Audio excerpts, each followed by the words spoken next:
Hi everyone. Today I'd like to talk to you about an article that presents a new EdTech tool that can help students and teachers all across the US.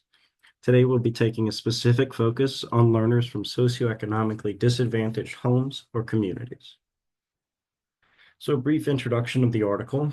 The article is AI Tool Demo, Building an Effective Tutor with MagicSchool AI by Daniel Leonard.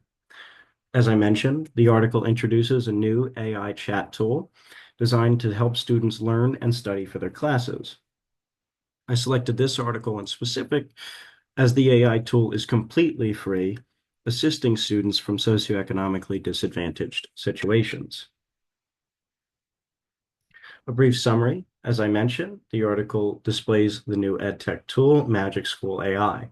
MagicSchool AI works as a tutor that students can ask questions and receive answers to that are not specifically the answer to a question, yet provide students with the stepping stones to achieve that answer.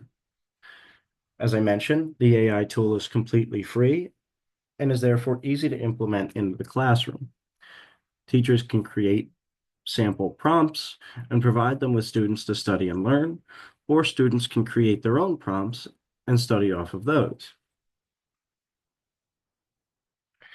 An example of classroom implementation. So the article provides us with a great example of this based off of photosynthesis. As you can see, there's a prompt where a student presents the AI as a tutor from a fifth grade science class, and the question is about photosynthesis. As you can see by the prompt, the student asks a series of questions alongside its original prompt. However, the AI does not simply return exact answers to these questions. Instead, as I mentioned, it allows the student to gain insight into each question and eventually answer that question on their own. The learning theory that pertains best to this EdTech tool is constructivism. Constructivism is based on the premise that we construct learning new ideas based on our own prior knowledge and experiences. As I mentioned, the AI tool works best when students are implementing prompts about specific information from their classes that they do not yet understand.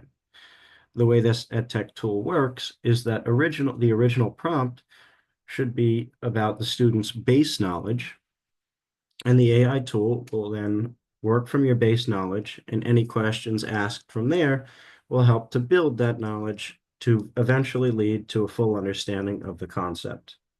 So you can see how these connect quite well. The historically marginalized learner group. As I mentioned, will be specifically focused on students from socioeconomically disadvantaged communities. And I provided a little graph at the bottom of this slide to display the effects of being part of a socioeconomically disadvantaged community. As you can see in the graph, it is difficult for students to even attend school when they are part of these socioeconomically disadvantaged communities.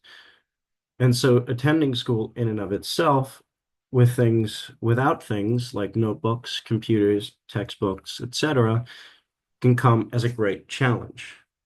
Now, many school systems and states are working to get through these challenges, yet it still persists to this day. Some possible benefits of MagicSchool AI. The most significant one is again that it has come to no cost. Both schools, students, and families can implement this AI into their education without spending a dime. Additionally, this AI works to specialize to students' exact needs. As I mentioned, it works based off of the student's own base knowledge and builds from there. Therefore, each student can have a different experience, yet one that builds their knowledge from where they're currently at. The greatest challenge that comes with this AI tool is that not all students have access to technology. American University School of Education finds that 36% of low-income students couldn't complete their schoolwork simply because they didn't have a computer. This is a great challenge, as I mentioned, and continues to exist to this day. Without this technology, students cannot complete their work. And unfortunately, with the modern era of technology, this technology will be necessary for students to complete their work, especially in the next few coming years. A couple of ways to overcome this issue are being explored in both California and Chicago. Both states are putting a lot of money towards getting students laptops or other computers and hotspots so they have access to Wi-Fi. In California specifically, they raised $12.3 million to this effect. And Chicago is doing a very similar method. Finally, some peer questions. One is, what level of Bloom's digital taxonomy does Magic School AI fall into and why? Two, are there other EdTech tools like Magic School AI that you have used? And if so, how is your experience? And finally, evaluate Magic School AI and its uses in the classroom. How do you think it best benefits students in socioeconomically disadvantaged communities? And are there any other challenges you noticed stemming from this tool?